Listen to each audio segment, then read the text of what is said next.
The European Union insists that South Africa must cool and store its oranges for 20 days before exports.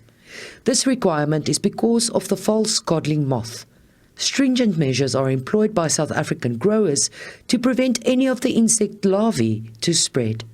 These measures are deemed highly effective by international standards.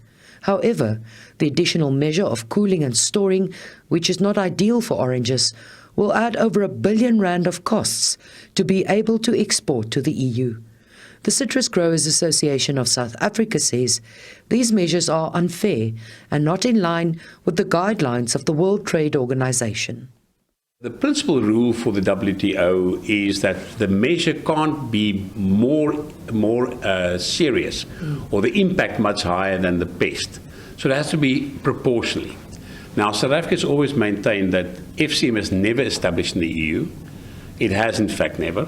South Africa is by far, if you call it, the least of the defaulters, so we're not really a big problem. What we find extremely unattractive and wrong at the moment is that the EU is putting draconian measures on South African citrus and then no measures whatsoever. So these other countries who also or have, let's say, 100-fold more interceptions than us, in fact, export under the premise as a country which is free of false codling moth. South Africa produces some of the best oranges globally and exports close to 160 million cartons annually.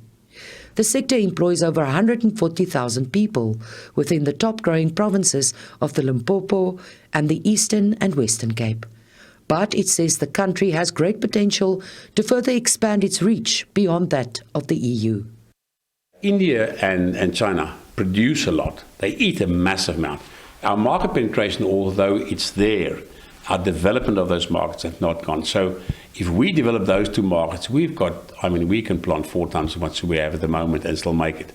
So I think that the view or the long-term goal is to establish ourselves well in those kind of markets, show that South African product is actually underpinning and supporting the local production by giving, a 12-month supply, and that the consumers find South African fruit enjoyable, tasty. The first round of discussions with the EU yielded no results. The association has written to the national government to urgently request a full panel to hear the matter, as the current impasse can impede trade. The country exported over 67 million cartons of oranges to the EU last year. Mariska Botha, SABC News, Cape Town.